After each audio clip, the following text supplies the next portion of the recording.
accommodation. We wanted to make sure that we did not overlap or double up with the Music Counts event that happened yesterday. And I know Laura Lee was on that call yesterday, I believe. She was also very busy doing a government presentation yesterday evening. So Laura Lee, thank you for all of your efforts. I just want to make sure that I think we see your name a lot, but I want to acknowledge that because you're a force to be reckoned with here in Ontario. So thank you so much.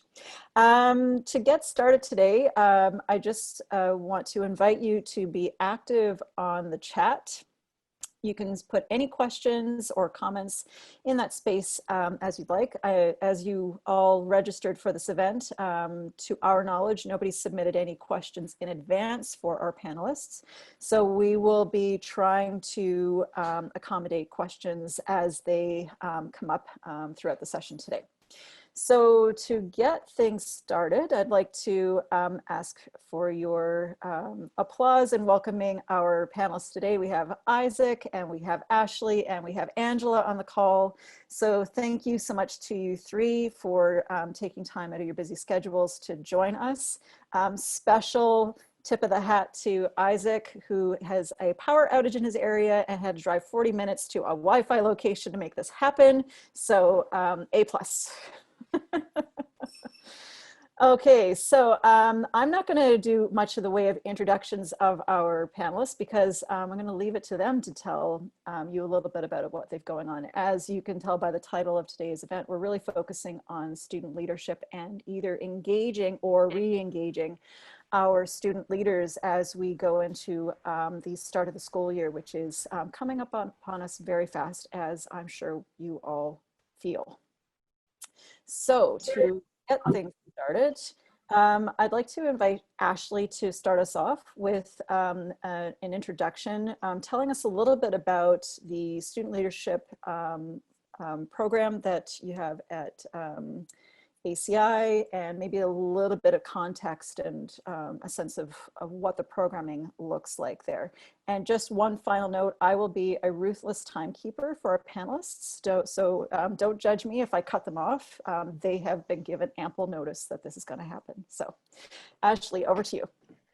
All right, so I'm Ashley Lintott. I've been at Agincourt now. This is, I think I'm going in my 13th year there.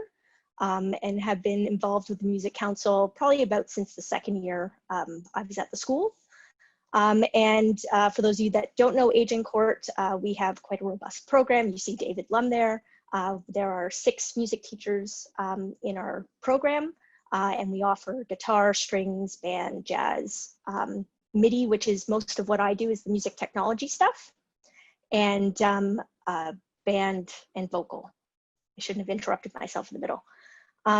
As far as my leadership in music background, I grew up as a student of Laura Houghton and was a part of her music councils back at Woburn Collegiate, and knew from then that it was something I really wanted to instill when I did get into a teaching role. And also I work at a place called OELC, the Ontario Educational Leadership Centre, and I've been up there about 14 years now, obviously not this summer. And working first as a teacher facilitator in the music leadership course, and then now I'm a program coordinator for the secondary arts. As far as what we do at our school, as far as leadership, we try and provide a lot of different opportunities for leadership. So the main ones I'm involved with are the Music Council Executive, which is a 16-member council. 12 are elected and 4 are appointed through an interview application process. We also have a general music council, which has about 50 to 60 members. And that happens, those are made up of class reps as well as all call members. And I can explain that a little later on. We also have section leaders, which is done through an application process for most of our ensembles. And we have a senior leader retreat team. So we have a group of about 30 senior grade 11, 12 students. The core of it is made up of the 11s and 12s for the Music Council Executive, and the rest are done through an application process. And they help us run our junior music retreat and our feeder school day. So one of the things we try and do is spread around the leadership. So if a student's on council and they're running for a section leader, and there's other kids that are awesome that could be that section leader, we're going to divide up those responsibilities and make sure we're not just targeting the same kids over and over. So that's a little bit about our program. Did I keep it in 3 minutes? You did great, Ashley. Fantastic. You set the bar high. So thanks so much. All right, Isaac, over to you. Hi, everybody. I am broadcasting from a parking lot in Clinton, Ontario, if you've ever been this far up. And it's through a brick wall, so I don't know if my Wi-Fi is going to hold. So if I cut out, these other panelists have already said they're going to save me, which I'm very thankful for. So thanks for the invitation to be here today. My name's Isaac. So I grew up in Burlington, Ontario, and moved down to London to go to school at Western, and then I got a job north of the city. So I ended up actually, ironically, at this school that I'm sitting out front of was my first job in Clinton, Ontario, teaching music, and then moved down to Exeter for about 12 years, 11 years. South Huron High School, which is actually majority of what I'm going to talk about today is my experience at South Huron, and I'll explain why. And then I got a job in our same board, but in Stratford. So that's how big our board is geographically. And Stratford, we're opening a brand new school, basically. We're combining two older high schools that were rival schools. And we're in a pretty interesting situation because the two music programs are combining. There's going to be 3 teachers now at that school, 2 from one and 1 from the other. And then students from both schools are combining to make one program. So we've got a lot of sort of traditions, like 100-year-old traditions from both schools that need to somehow find a way to coalesce. So so I think that, if I'm like, oh, I don't know what I'm doing right now, it's partly because of that. And it's also partly because of this pandemic. So we're living at everything right now. Anyway, so as far as our model goes, I do have to give props. You're going to hear a lot about ACI today. And my only connection to ACI is I served on the OMEA board with Dave Lum years ago, and we had a meeting at his school, and I saw this file folder on the wall of his music room, and it said, or it might not have been his music room, but it was a music room. And it said music council documents. And I'm like, oh, I really want to start a music council at my school. So I'm leafing through this binder, and it's gold. Like I'm just, oh, there's constitutions and there's job descriptions, and this is the best. I said, Dave, can I have this? And he says, well, I'm gonna have to put you in touch with Ashley because it's her stuff. So he put me in touch with Ashley, and Ashley kindly sent me everything. So even though I've presented on student leadership in the past at OMEA conferences and otherwise, leadership retreats and whatever, it's always been Agincourt stuff that I'm presenting on. So I'm really grateful to the staff there for their model. We tweaked it, of course, for our own purposes, but they gave us an amazing place to start. So I would highly recommend their stuff. So I don't know, in the absence of, I'm sure we'll get into details and stuff, but that's, I think, enough from me. Wonderful. Thank you, Isaac. Thanks so much. And Isaac's absolutely right. You're going to hear a lot about ACI today.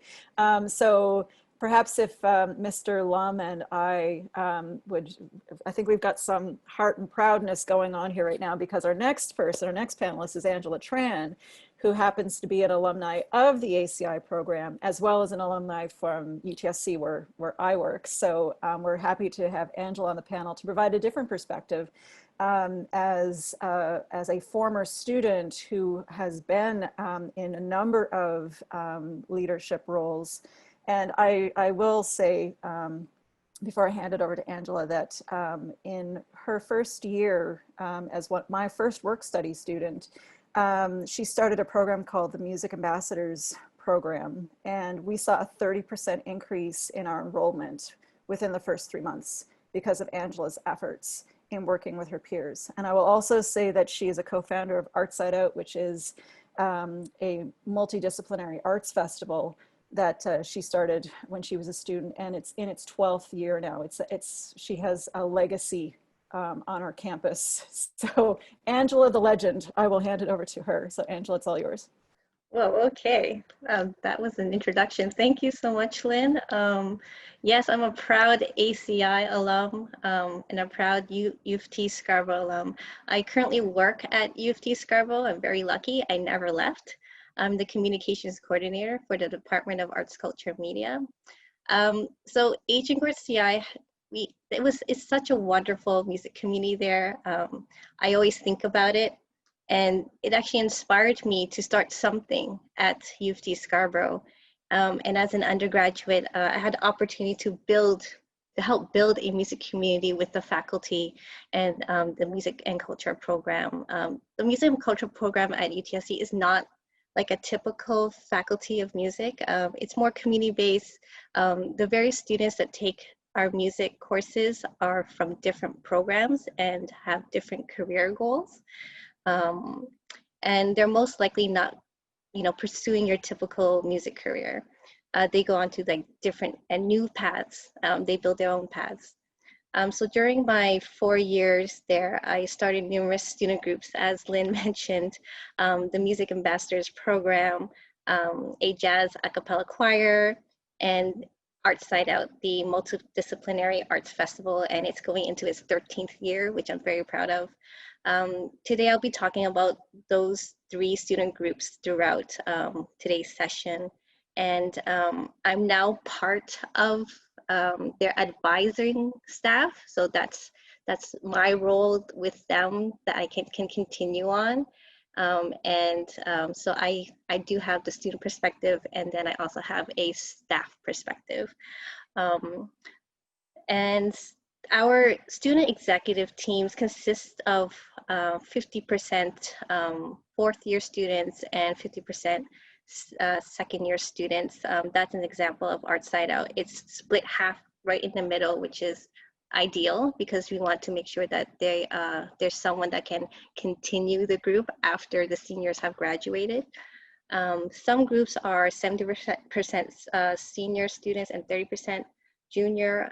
That's like Music 03, the Music Ambassadors Program. That's how they're split this year.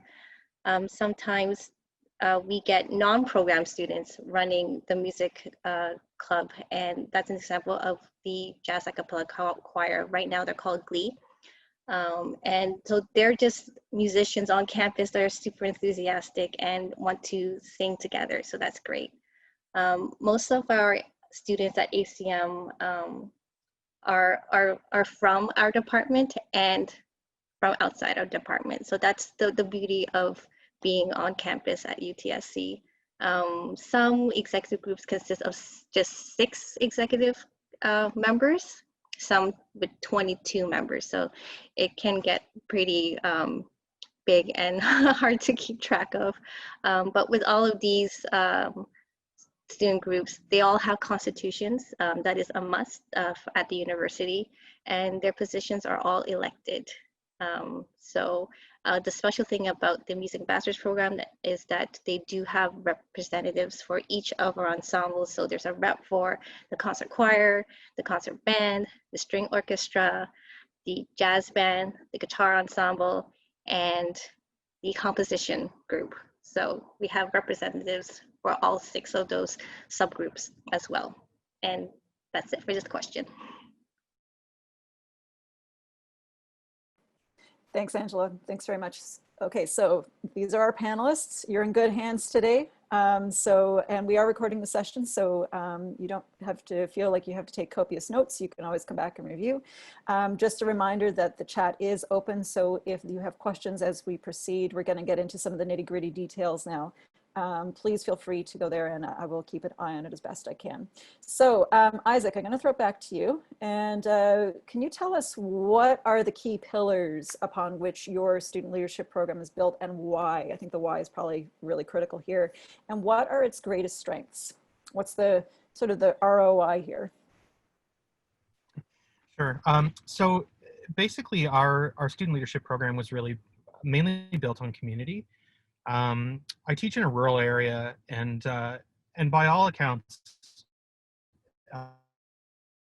arts and culture, all the love in the world. We're just not, right? Like it's farmland Ontario, and some of my students drive in for band. Like I drove here. It took me 40 minutes to drive to Clinton, and that's the closest secondary school to where I live. And there is a secondary school where I live, so I should say. So there's long distances between schools. So often kids and families have to make a really strong commitment to get their kids to band by 7:30 in the morning or whatever it happens to be. So there is in our area, in order for these music programs to survive, and there are many that do, they really require a pretty significant community buy-in to make that kind of thing happen. So when I was organizing this at the outset, I know ACI had 3 pillars of tradition, excellence, and legacy, and these are things I'm 100% behind. But I really wanted to focus ours philosophically, I guess, a little more on community, which I'm sure is a thing at ACI too.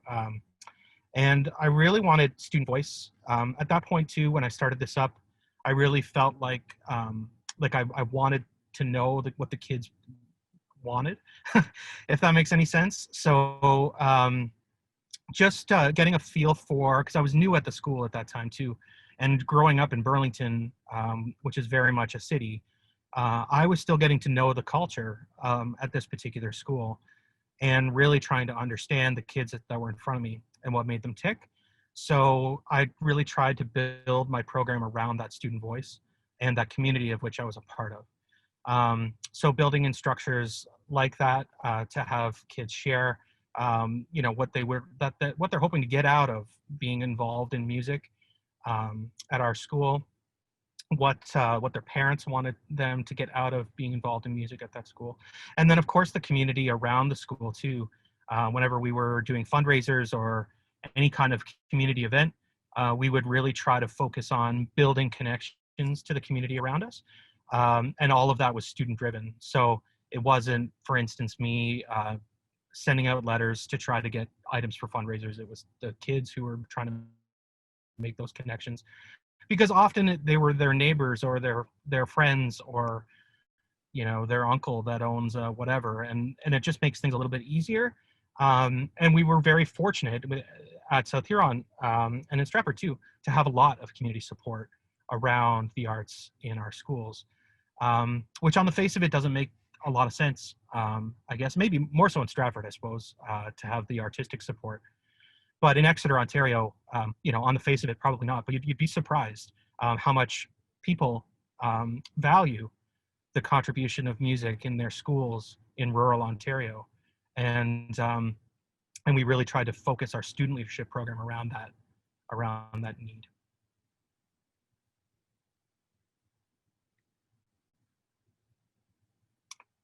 I can go on if you want. You can take another minute or so. Okay, sounds good. Sorry, just looking at my notes here now. So our council, just to get things started, we met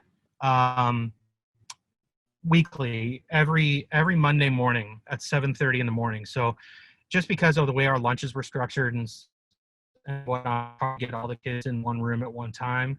So the thinking was, let's treat it like a rehearsal. So we'll schedule it in Monday mornings. And at first I thought, well, this is not going to work. I mean, Monday mornings are the worst, and I just don't know if kids are going to be able to commit to coming in by hard start time at 7:30 with an agenda, and the president leading it leading the meeting as a chair, and the agenda was approved by myself and the student on the Friday before the Monday meeting. I was hyper organized eventually, but that's a whole other story. And that was great, because what it really did for me was it solidified that this is something that the kids wanted. It wasn't just to get their name on it or to put it on the resume or whatever. They really saw that we were attempting to really, hone in on what this program should be all about in this little rural school in Ontario, and what we should be all about as a group. So I gave them lots and lots of chances to talk and share those ideas with each other. And I really found that students were engaged in their work because it was practical. They could see the results of it. Their peers got excited about the things that were going on, because everything was being created by the students within that framework that was set up so masterfully by ACI. So we saw a number of really positive years. I left South Huron 3 years ago, And there was a music council of anywhere between, I guess, we'd have 11 to 13 students on that council every year, split up between all grades, portfolios, you know, all of that structure that was set up by ACI. So, yeah. Great, thanks, Isaac. Ashley, I'm going to throw it over to you. Sure. So as Isaac alluded to, one of our main things at Agincourt is tradition, excellence, and legacy. And that was something that Dave Lum has been saying since I arrived, and would often talk about it with the band. And really it boils down to the idea of you've been able to land in someplace great. Let's continue to make it great, and let's make sure we leave it great when we go. And so through sort of looking at community and mentorship is how we do that. So a lot of it deals with our seniors supporting our junior students and making sure that they're remembering what it was like to be in grade 9 and grade 10 when they're those grade 11s and 12s, and who they looked up to and who were their mentors. And then that makes them have a sense of responsibility and feeling of wanting to pay it forward then when they're seniors. As far as how we do a lot of this stuff, we have some creative things we do. One is we do a voting system that's very different for our executive council. We call it the Trickle-Down System. And what it means is it allows students to run for as many positions on the Music Council executive as they're eligible for.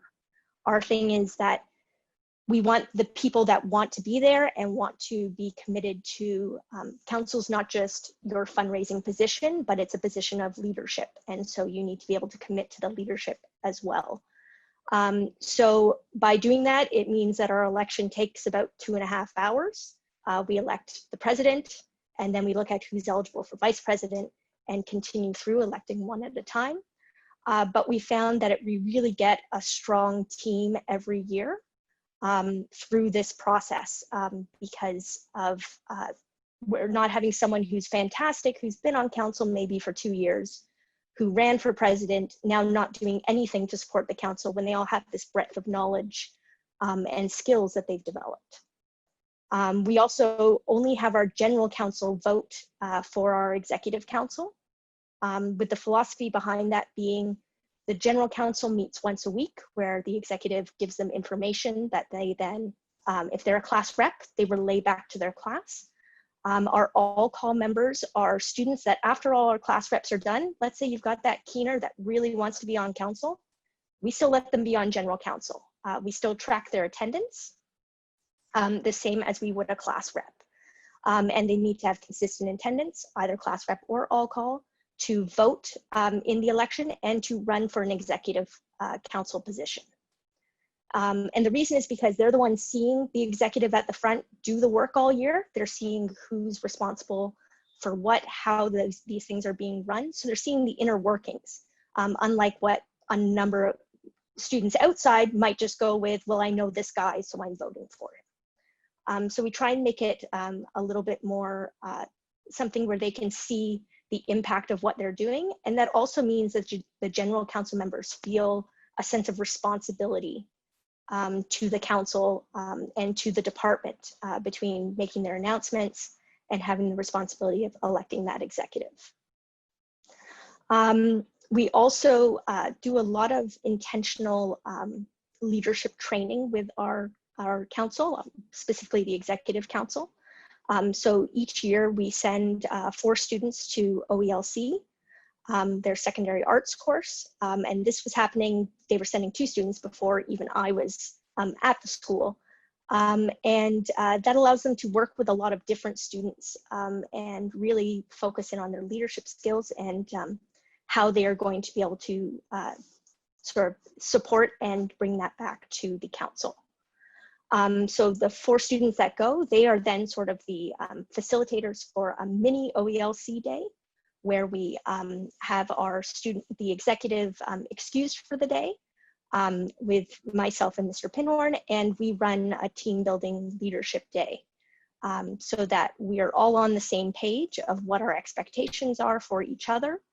We create a full value contract. and we look at different leadership styles. And so then that gives the responsibility of the OELC portion to the students that attended, that they're then having to practice that leadership and help lead. And then our music executive and general councils are both made up of grade 9s to grade 12s. So the grade 9s on the executive council are appointed through interviews with the president, vice president, and myself. And we have 2 librarian positions that are appointed through an interview process as well.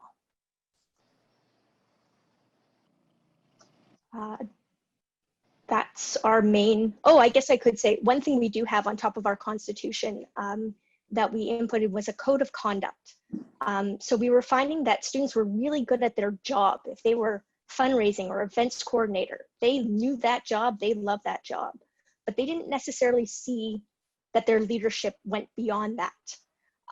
So we came up with a code of conduct of what are the expectations of someone who's a leader within our department. And it was things like, I pulled it up in ahead of this. I will make sure I understand the duties associated with my job description. I will help with the setup and cleanup of my rehearsal spaces whenever possible. I will demonstrate and model positive ensemble skills by being warmed up, tuned, and having required materials. Our music council exec are not always our strongest musicians, but it's the idea of you are being looked at as someone who's in leadership. So beyond just your job, you have to show that leadership throughout the program.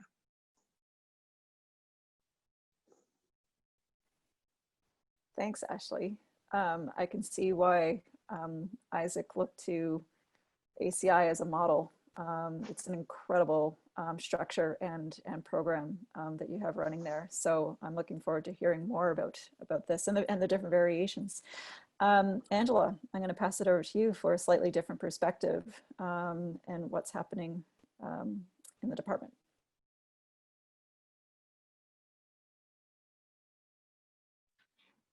There we go. Thanks. So our 3 pillars are community, mentorship, and professional development. We have a very friendly and vibrant group of students. And it's like, I think the music community is like a gem on the campus. And you see the same smile every single time you have a student come up to you and say, you have a music program, this is so great. I played a French horn, and you just make friends right off the bat. All of our student groups have a staff advisor or a board, depending on how large the group is. And I think that makes a lot of sense to make sure that there are advisors for student groups. And if they're large, it'll be nice if we can have more than one advisor, just to split the work. And if there are certain staff members with particular skills, then our students would ask them for help. And just like Agincourt, we have a constitution and we run elections as well. We also encourage our students to do a bit of reporting. So when we meet either once a week or once every other week, we ask them to think about how they're going to be reporting and keeping records of what they're doing, and making sure that they're accountable for their work, and especially if the workload is so high, depending on the position. So I've encouraged them to use the OBA reporting model that I learned when I was here at the OBA, when I started at the OBA. And so the model is, first thing you report is, what have you done since we last met? And then what do you have left to do? And what do you need help with? And you can ask your teammates or your staff advisor. So these things will help them make sure that they know what they're working toward, and keeping themselves accountable, and also letting the other teammates know what they've been up to, and see if they can help out. Our department also has a certificate program and we offer professional development workshops. We listen to our students. Our students, usually come up to us and say, you know what, I'm having trouble with this. Do you know where I can learn this? And if we get more than like 3 people asking the same questions, like how do I edit video? Then we will create a workshop so that multiple students can learn this skill. And video editing is definitely on trend right now. Lots of people are asking to have this workshop offered online this year. So we are definitely going to try to put this online for everyone. But yes, we listen to our students. They're the ones that we want them to make sure that they are developing their personal skills as well and their professional skills. And if it comes up, then we will see if we can create a workshop so that everyone can learn the same thing. And this will help with their current roles. This will help with their future careers and post-secondary applications, things like that. Other workshops that students have asked us to run are the volunteer management workshop, because some of our events require more than just the executives to run the program, so we need extra hands. So a volunteer management program was something that we offered. And equity and diversity in the arts, I think, is something that our students were very interested in, and we were able to offer something like that. So that's what we've done at the department. Great, thanks, Angela. Before we proceed to the next question, I'm just wondering, panelists, do you have any response to one another? Are there any points that came up along the way, ideas that you'd like to jump in and share right now before we move on to the next point? And I think we're good. All right, we're going to move on. Laura Lee, I see your question in the chat, and we're going to come up to that. That's the question right after this next round. So we'll be on your case, or on that case, just in a moment. All right, so I'm going to throw this back to Ashley. In what ways are peer-to-peer engagement and interactions encouraged in support of your program and your music community? What kinds of programming do your students engage with together to attain the goals for a given year? So I would say there's a lot of different things that we do that the council does each year, but one of the biggest ones for the peer-to-peer interaction and that community feel is our junior music retreat. So we, in a typical year, have a 3-day retreat with about 200 junior students, and we take 32 grade 11s and 12s, and they do an application process that we're taking into account instrumentation, gender, and all the sorts of things to have sort of a diverse group of our music students up there as our leaders. We take the leaders 1 day early and do a full day of training with them. And then our junior music retreat is sort of flips between them being in rehearsals and being in team building activities, where it's actually the grade 11s and 12s running those activities. And so the 11s and 12s have a real sense of responsibility to that, because most of them have attended the retreat in the past. And it took us a while to build up a senior leader team. In the beginning, it was, please come for a day. We really need you. I know you don't want to miss math, but please come. And we found when we started doing some more training and sort of formalizing a little bit more, they have hoodies they wear. I know it's silly, but it makes them feel like they're a part of something that's special and something that they're giving back with. So they're encouraged to be spending time talking to the juniors and getting to know them. And when they apply to be senior leaders, one of the questions is, when was a moment where a senior leader had an impact on you? So we're really trying to show that right away. So that way, when the grade 9s and 10s come back to school and they're walking through the hall, they're saying hi to our seniors, and our seniors are responding. And they'll go and ask them for help on something on their instrument. And it's really great to see that and see them feel a little more comfortable with that. So that's one of our our biggest things. We also do a theater school day. It used to be as part of our retreat. Now we've moved it just to the school. And those same senior students run team building activities with those students, as well as then our music teachers are running ensemble rehearsals so that they know who their grade 9 band teacher is not likely to be and who they would be seeing in vocal. And so we do that to show that the older students aren't scary, that they want you to have fun, that they want you to participate and be involved. And we found that that helps them sort of adjust right away when they come into the school, that they know that music is a safe place for them to come and spend time in. Well, I'm trying to look at my notes here for this. So as far as things our council does, we have a banquet. I know a lot of schools do that. Obviously, we didn't have one physically this year, but we actually still had a banquet award ceremony virtually, where we sort of announced each of the winners of our junior and senior awards. We had about 150 people show up to be a part of that. So we actually had no idea if it was going to work and how many people would come. So we were pleasantly surprised by that. We do our music clothing. We try and change it every year. It's not the same thing every year. And that's because that's what the kids request. I would be perfectly happy doing the same things, but they really want to change it up, and what's this exciting new design kind of gets them hyped about things.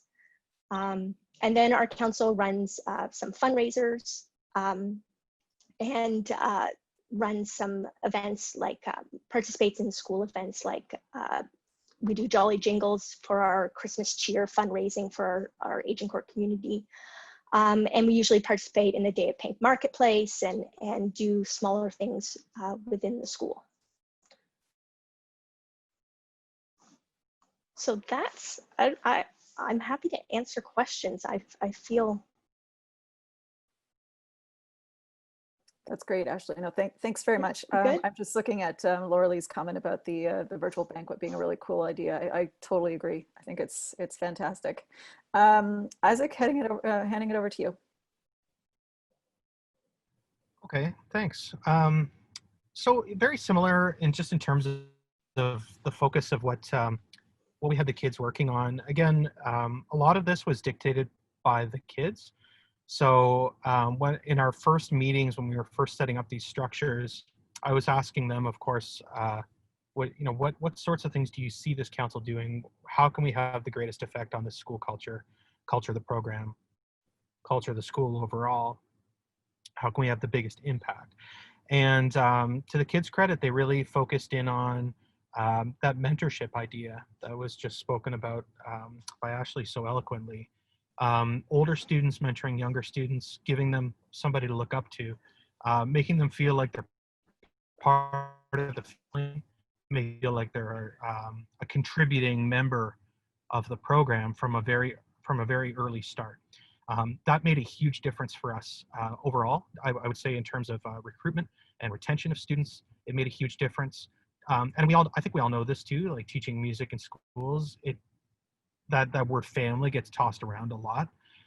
So we really focused in on that because it is a very pleasant way to do business when everybody feels safe and accepted and like they're part of things from an early start. So my students really focused in on that, and I think that made a huge difference. So early on, we did some band camp retreats as well.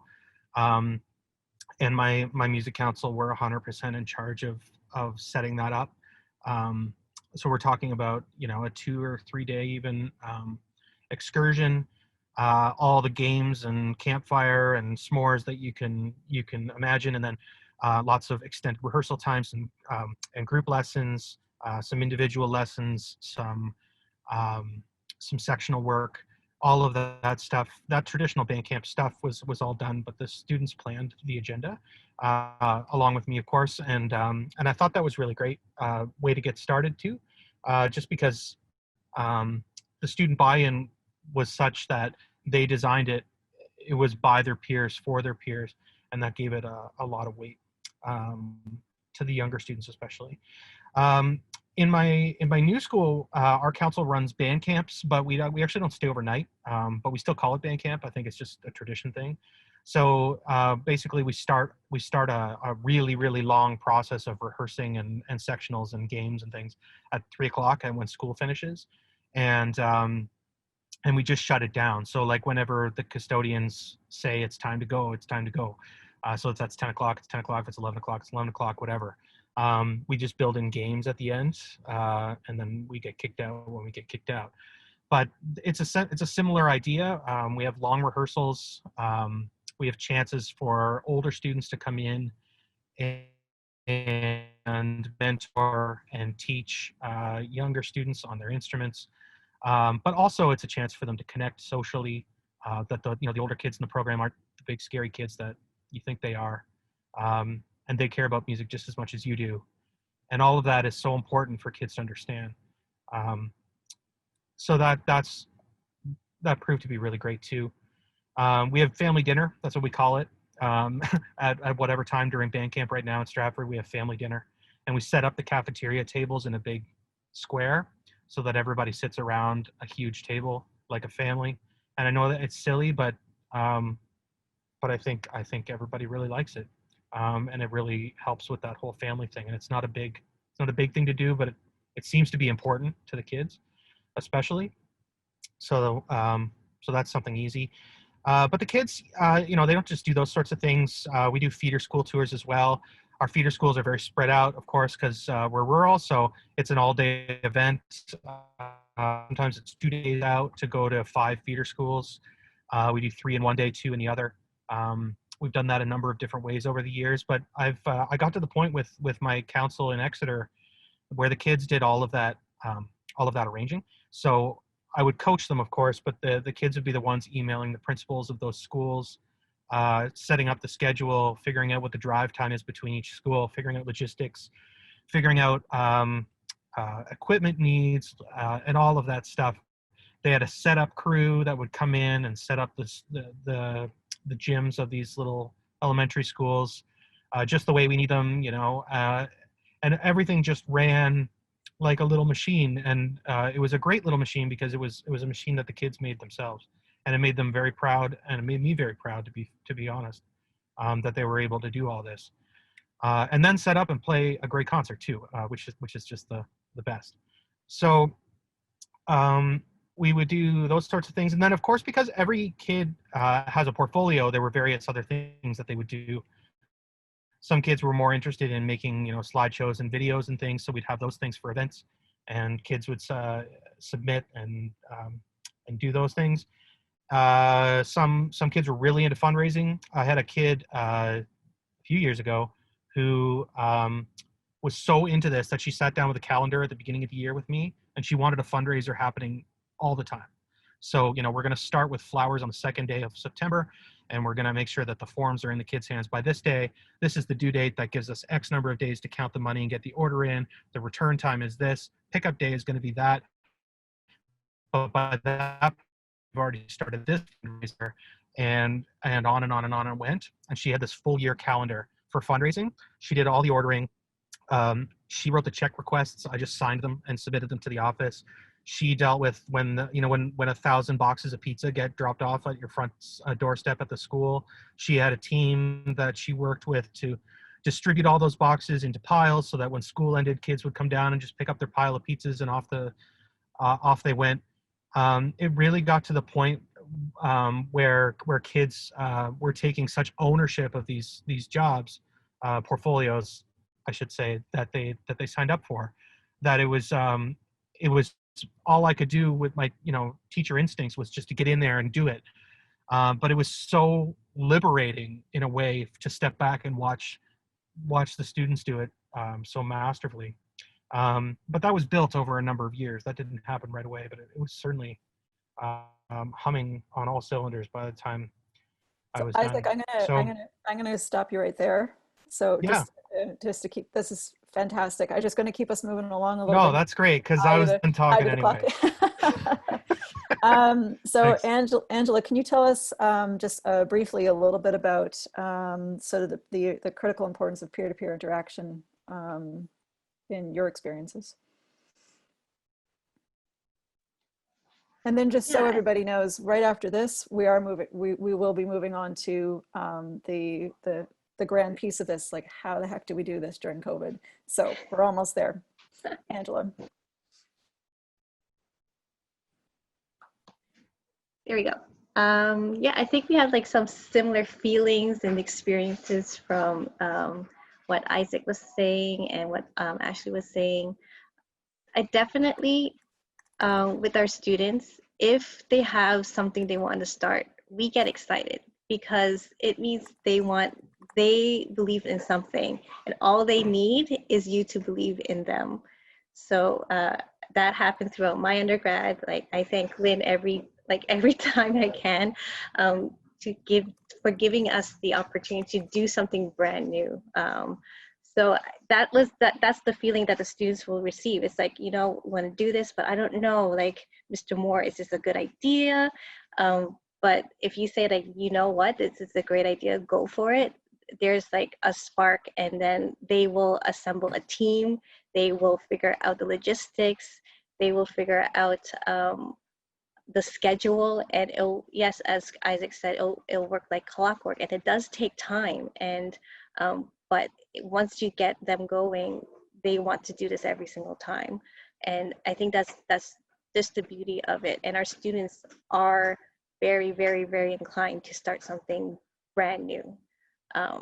So I think making sure like you support your students and giving them the space to do it is very, very special.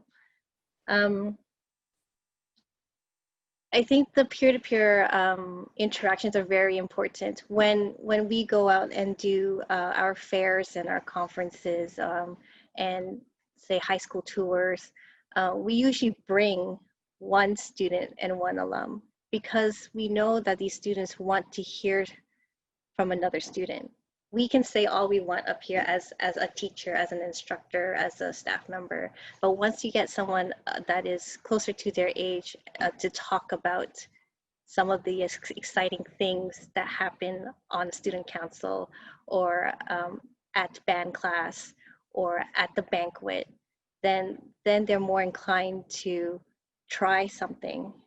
Especially if like, if you do it, I'll do it. So it's like your buddies, and you'll go in together and do something, maybe something different, something that you will have new memories of. So I think that's very important. Lots of what I would like to say is that if you have a student council specific for music, maybe collaborate with another club, because then you'll bring in more people, and they might also be interested in the same thing. Things are really hard to do online, but there are ways to do it, and we will definitely talk about it in the next question. But I do think expanding the students' perspective, that they can collaborate with another student organization, they might come up with something brand new, just like the arts festival that happened every single year. That's 3 different clubs that came together and started something brand new on campus. And I think that is something that students also look forward to, something very, very different. The ambassadors, like the peer-to-peer ambassadors, once you had someone that's super interested, super excited about, say, band, and then they tell someone, and then that person tells someone, then it's going to go down the line. And that's how we were able to recruit an increase of 30% of our membership. It was just peer-to-peer interactions, just making sure you're there doing those class announcements, you're there in the hallways, because you but we can't do that now, but we'll talk about that. Yeah, so so there are many ways that we can do this. I think that's it with my bit, really. I think the others said something similar. Yeah. That's great. Thanks. So it's that we're all on the same page in some ways is can be quite reassuring. But we have such incredible, vibrant leadership programs that we're talking about here that have achieved incredible success in the times of normalcy. Now what? So we're moving into a completely different forum. We're moving to a completely different space. And so, what elements of your student leadership model do you anticipate will remain intact this year? And what will you have to change? How are you going to go about this kind of work with your students? What are the challenges? And perhaps most importantly, what are the opportunities? So Isaac, why don't we start with you? So what I really appreciate about this discussion is that there's a lot of sort of overarching philosophy about sort of why we do this and what's important about this and how does it have a positive effect on our school communities. And I think those are the things that we shouldn't forget about. So much of the detail that I just talked about, 1,000 box of pizzas and feeder school tours, and these things aren't happening right now, and they won't probably this year. We'll miss those things because we know the kind of community that those sorts of events bring. But what I won't forget as we enter September is how important community is to a vibrant music program and how important student voice is to a vibrant music program. And both of those things, COVID can't take that away from us. And I know we're going to be able to find ways to put kids at the center of what we do, put their voices at the center of what we do, and build community regardless of whether we run a feeder school tour or not. And I think that's the thing that reassures me. It's how I can sleep at night because we know, September is looking a little bit different, isn't it? In so many ways from what we're used to in terms of our day-to-day work. But my students are still my students, and music is still music, and community is still community, and those things COVID can't take. So I want to try to remember that as we move forward through this crazy year. So I don't know, I guess to answer your question more specifically, I'm in a bit of a weird spot too, because of we don't have tradition right now at my school because we're writing it as we go. All we have are the traditions of two rival schools that basically don't want anything to do with the other school's traditions. And I think that might actually be a really healthy place to start to build something new and something great. I work with two amazing colleagues, Paula Ortelli and Donna Mitchell, and the three of us are very much philosophically on the page that I just talked about. And we all have a stake in our student leadership model. And this year, that model is going to be different, and this year, this program is going to be different. But I know we've got the right people in place with the students that are coming back and the faculty we've got to make a really strong impact at the beginning of this new chapter for our school that we're building. So how we do it, like what the specifics are, I don't know if I can speak to that, at least personally, just based on where I'm at with my program right now. But I'm glad you started with me so I could talk about the big ideas. Thanks, Lynn. Isaac. Thank you. That's great. I'm curious. I'm gonna have a follow-up question for you though, before I hand it over to Ashley. Sure. And that's I'm wondering because it sounds like an incredible opportunity, like you say, where there's two schools kind of merging and having to find their pathway together. And in this moment, this moment of disruption, that may be a catalyst for something really interesting. I'm also wondering about your feeder schools, schools that, sort of like that are feeding into the high school. Are there opportunities for student leadership, particularly in this moment, for collaboration between students, between schools in terms of a mentorship model, but also between colleagues, between teachers, between the two schools? Is there any room or space or ideas around those kinds of possibilities? Yeah, in some ways, I think it's in our area, at least, it's going to make things a little bit stronger. So the history, not to get too deep into it, but Stratford had two high schools, two public high schools, I should say, and all feeder schools fed those two high schools. So my understanding, at least, and I think this is right, is students could choose. There were no boundaries. So you could go to Central or you could go to Northwestern, and it was sort of their choice. And therefore, the schools sort of had different focuses. So the really heavy tech programs, like Central didn't have an auto shop, for instance. We didn't have a design shop, anything like that. We had a construction program, and that was sort of really the only hard tech that Central offered. So if you were a tech kid that were really interested in that kind of stuff, you definitely went to Northwestern, right? And then Central had like a dance studio with a floating floor, and it was more at least set up, for arts in that way. So often artistically minded kids would gravitate to Central, but not always, because Northwestern had great art programs too. So anyway, I don't want to get too far into it, but basically the feeder school relationship is interesting because before, students had to choose a school to go to based on whatever criteria they were applying to that decision. Now there's no decision, they go to this school, right? And I think that that's really good, because now no longer will there be divisions in the city of Stratford that way. This school's better at this or that. We're all really great at everything, and we're all in one building, and this is your school. And that's been really the big thing that I think has changed. I don't know, through the whole process. This has been, anytime schools close and merge or whatever, it's not clean. And the community we had a lot of upheaval between this and COVID and their schools closing and all kinds of stuff. So I sympathize with all that. I just think I'm a glass half full kind of optimism matters kind of guy, and I think I really want to see this as an opportunity to do better for the students in Stratford and for the community of Stratford. So yeah, your point's well taken. I think reaching out to our amazing feeder schools. We've got some feeder schools in our area that start band in grade 5, which is not the situation in Huron County where I taught before. So that there's a huge opportunity there, and some amazing teachers that are doing incredible things at the elementary level. So yeah, there's huge opportunity there. And I think right now building that bridge is so important.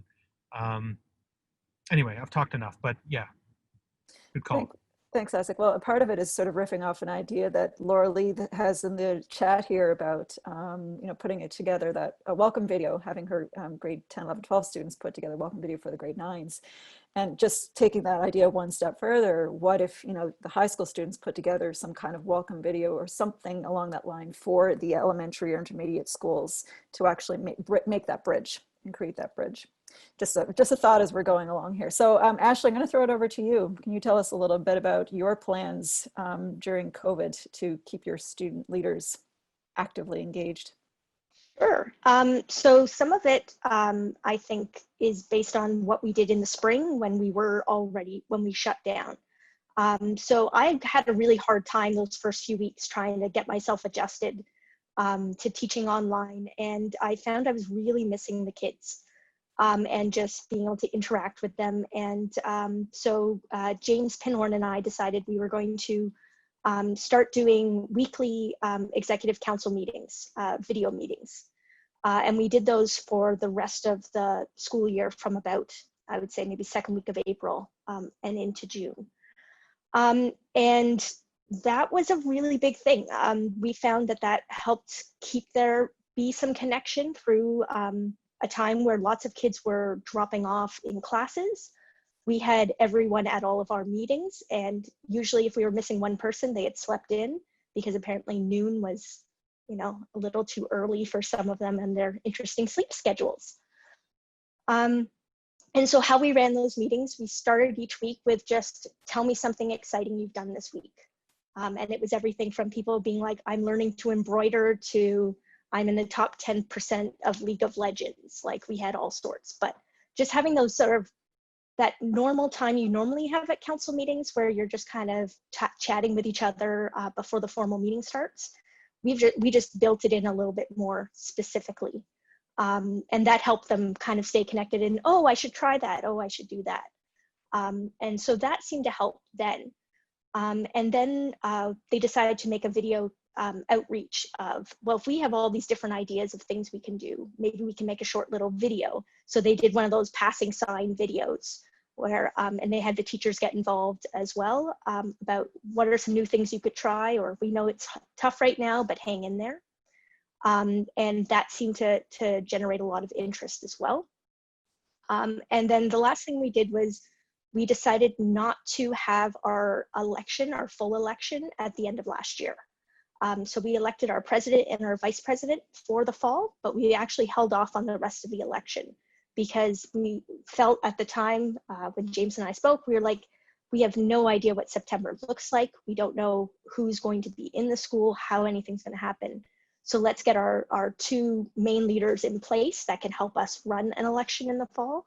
But let's start with that. So what that means for us is we're starting right away with an event because now there's going to be an election. So students will be making video speeches. We still have to figure out quite how we're going to do the voting because it's a little trickier with not being in person. But really having something that engages them right away, we're hoping that that helps bring them back in and feel, okay, so things are really different right now, but we can still keep some of that community. And how we talked to even the president and vice president at the end of the year was, you're right, we have no idea how next year's going to look. You know, there's probably going to be no fundraisers. Our retreat is unlikely to happen. But how exciting that we might be able to create some new things and do some new ideas.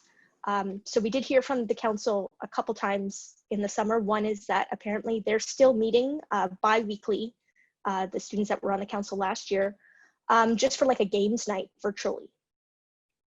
So they're staying connected to each other a little bit through that. And then the president and vice president contacted us last week asking for a meeting with the teachers because they want to know what's going on. And we said, we don't know, just like you do, and we'll do that. So we're planning on doing that probably next week. And then what else? Really, we're taking a lot from the cues from the kids. So asking them, what are they finding their friends need? What are they finding is working? What is confusing? One thing we did insist on in our exec meetings is, if at all possible, your video is on. So when we are in our video meetings, we are seeing everyone's face. And so you feel connected, you see reactions from people. And in the beginnings, we had a couple kids who didn't have them, and then they were able to find things that made it work.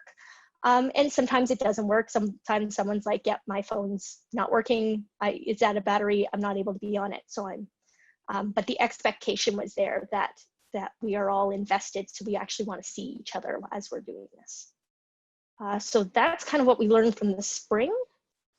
In the fall, we've talked about making some videos for introducing with the grade 9s, like Laura Lee was mentioned, and possibly around the time we would do our feeder school day, making a video for our feeder school students. But certainly focusing in September and October on the Agincourt community and trying to sort of build that in. I know they were exploring a lot of virtual board games, so I'm hoping they found some good ones, because maybe that can be some of the kinds of sort of fun events that they could be doing online. Great, thanks, Ashley. I have a question for you before I hand it over to Angela. And I'm just seeing in the feed here this issue of mentorship. So, you know, the heading of the session today is around leadership, but it seems sometimes like mentorship can be the other side of the same coin. So I'm just wondering if and how mentorship sort of intersects with the kind of work and model that you have, and whether or not that will play an important piece of the puzzle moving forward. Certainly. So a lot of our executive council positions are in a junior senior model. So we have a junior fundraising, junior events, senior events. And they don't always move from the junior into the senior position. Sometimes they move to a different position. And sometimes occasionally we have someone not continue on. But by having those two, usually there's always one person still on council who's done part of that job before. So that really helps with the mentorship of learning the ropes for the next council year. It means I don't have to remember all of the little details, that they're able to pass on those details to each other. So we tried to do that with the mentorship. And then as far as within their classes and that, I really want to hear from the students. I want to hear what do they think is going to work? Because I'm old now, we're all old compared to them, and what we think are great ideas might not be great ideas. So I know one of our students was encouraging us doing an Agincourt music TikTok. So I had to learn about TikTok. And so like, I want to be open to their ideas of how they want to do their outreach, because it constantly changes. We used to have a Facebook music group, we still have it, but kids checked it constantly, and now Facebook's for old people, and you have to post everything on Instagram. And now Instagram and TikTok, and so you get the idea. Thanks, Ashley. Appreciate that. So just before I hand it over to Angela, this is the last formal question that I had for the panelists. So right after Angela's finished this, we're going to open it up to Q&A. So if you do have questions or you want to start putting up your hand, if something is pressing, now is the moment to get yourself in the queue. So Angela, can you give us a brief synopsis of some of the things that you're seeing over on campus in terms of because for us on campus, just so everybody knows, we're completely 100% virtual. So with remote distance guaranteed, yeah. So yeah, so everything is online for sure. I just have a list of things that I've been observing throughout the summer since COVID hit. Our students are still going. Our organizations like Agincourt's Council, they're still meeting up throughout the summer. So here are some ideas and things I've observed. Our advisors, the staff advisors, keep an open line. We do have a Teams application that the whole university uses to stay connected. So you can, just like calling us from our office or knocking on our door, instead you are going to send us a virtual message. So that was something that I was happy to know that was implemented. So our students can still reach us. They can send us an email, but if they want, they can use the chat function and still talk to us. So I'm not sure if the high schools are equipped like this on Google Classroom or Brightspace, but just letting the students know that, you know, just like how we were used to being in our office, they can still contact us. Our advisors, sometimes depending on how big the team are, we are assigned to specific teams. And so they have a direct contact with, say for myself, I'm the communications coordinator. So our marketing students and our administrative students usually come see me.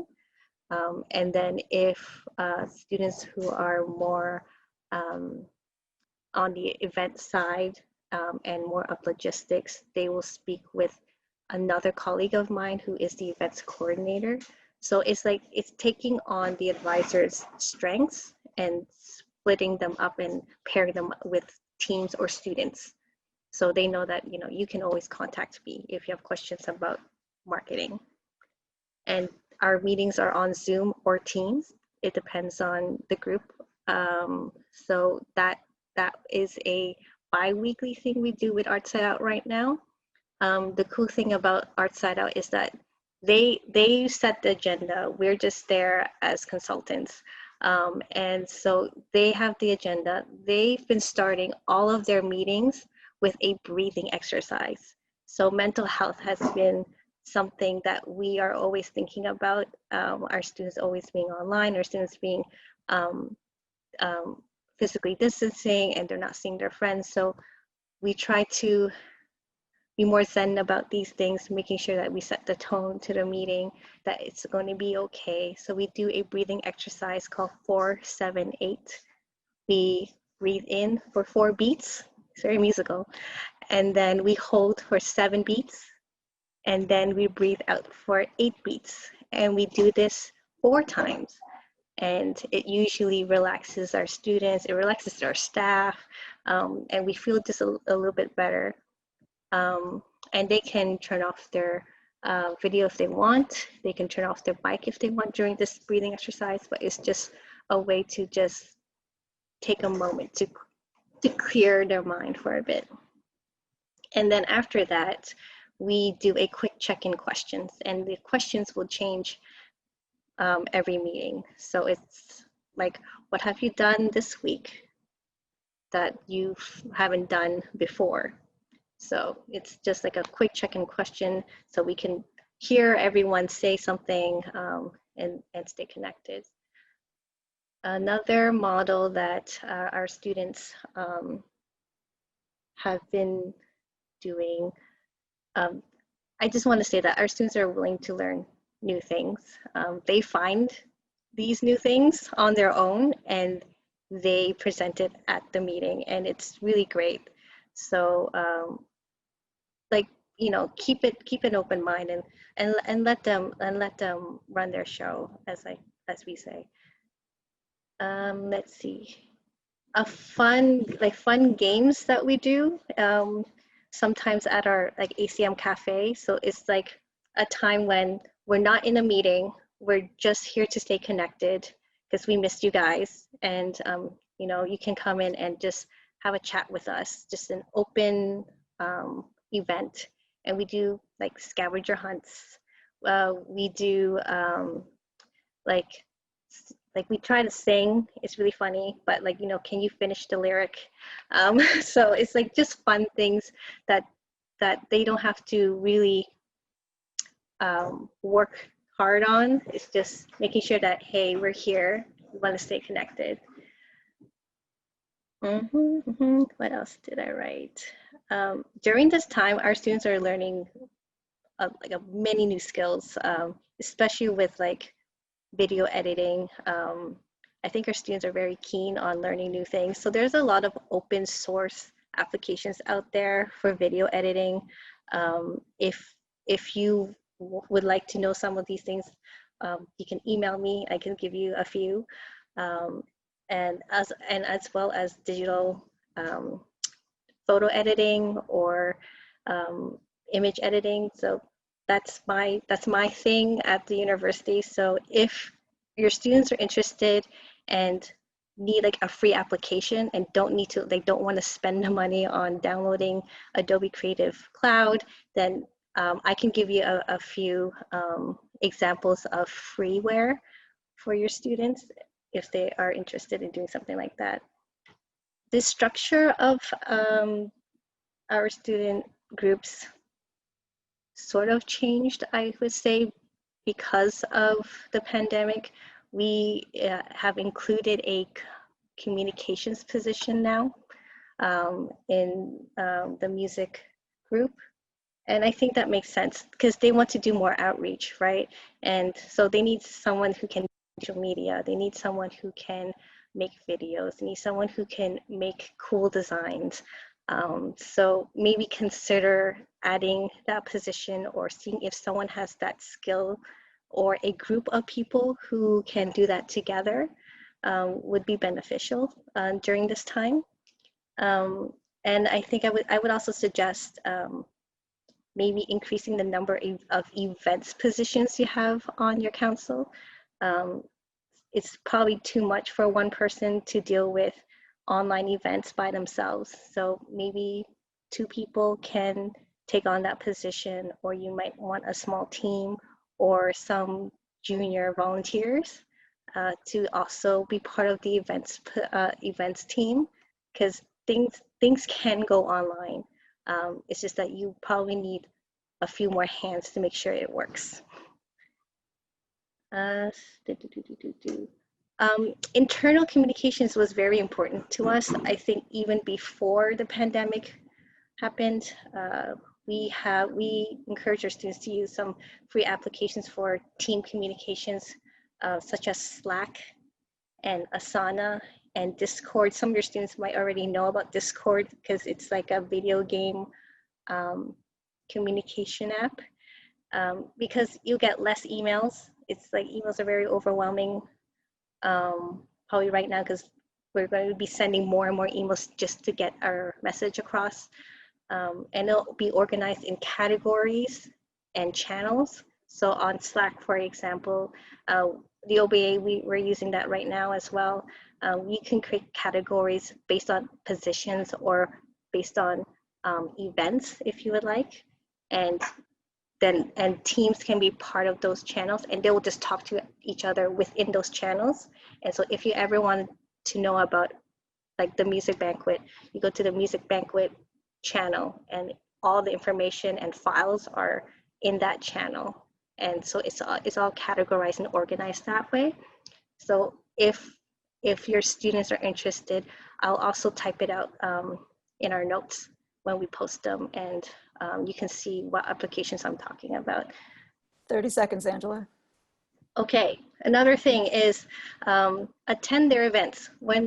Attend their online events, just to show them support. Let them know that they're not alone. I think it's just like encouraging them, motivating them. We don't want them to give up. We don't want them to think that this year is just gonna be a bummer. We want to keep it positive. So essentially, we're all part of a team with same goals. So we'll be there for them. That's it. Thanks, Angela. I will share, if you don't mind, one last point, and that was an opportunity to engage alumni from your schools. Yes. So there is, I think, maybe, I don't want to put words in anybody's mouth, but I think that we are all on the lifelong engagement in music trajectory, and we want our students to keep making music regardless of whatever career path they end up on, and sometimes making those connections between people who've graduated from their school and who are doing really cool things, whether they've gone to a faculty of music to study music, or they've gone into neuroscience, or they've gone to, to college to pursue, to become an electrician, whatever it is. But if they're still playing their horn, making that connection is quite powerful, especially when they're quite recent to graduating. That it's another level or degree of peer-to-peer interaction. And one of the things I think about this digital platform, it's actually removed a lot of geographic barriers, where if people are far away, you come into this space and it's easy to get people online and to get people chatting in ways that we may not have been able to do before, especially if it required a bus pass and a bus booking and driving to a location. Now we're all in the same space. We can do these kinds of things. So in terms of opportunity, the technology is there to be able to allow us to do that. All right, so we have 10 minutes left of our event today. I'm going to open the floor to any questions and any comments, if anybody has any. And of course, our panelists, if anything has come up along the way or something you'd like to add, this is a moment to do that. I will just add, after Angela was talking about how she set things up digitally, that we set up Google Classrooms for our executive council and general council. Even though we had a Facebook group, we found because they were looking at those places for their schoolwork, that it was easier and they were more effectively checking it. So when we sent a message, we actually had to have our general counsel join a Google Classroom. We didn't have one before, and now I think that's something we're going to implement every year, of having those classrooms, so that we have sort of a good place that's connected to less their social media and more their school, that they can check. So another idea if your school uses a lot of Google Suite. That's great. Thanks, Ashley. Any other comments, questions?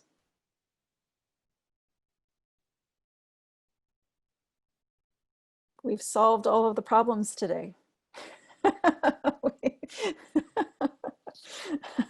I'm glad to hear that you've heard lots of great ideas. And if I could say that, I think picking up a little bit on a theme that Angela had mentioned is that we don't want our students to feel alone during this time. I would extend that and say, I don't think we want our colleagues to feel alone at this time. And, we have these wonderful conferences that happen, and OMEA, we have this fantastic conference that we all look forward to in November. And this year there is going to be an online digital conference that I believe is happening over the period of a month, which is fantastic. We're so grateful that you're putting in all that effort to make that happen. It will be different than when we're all getting to that space once a year to meet with one another.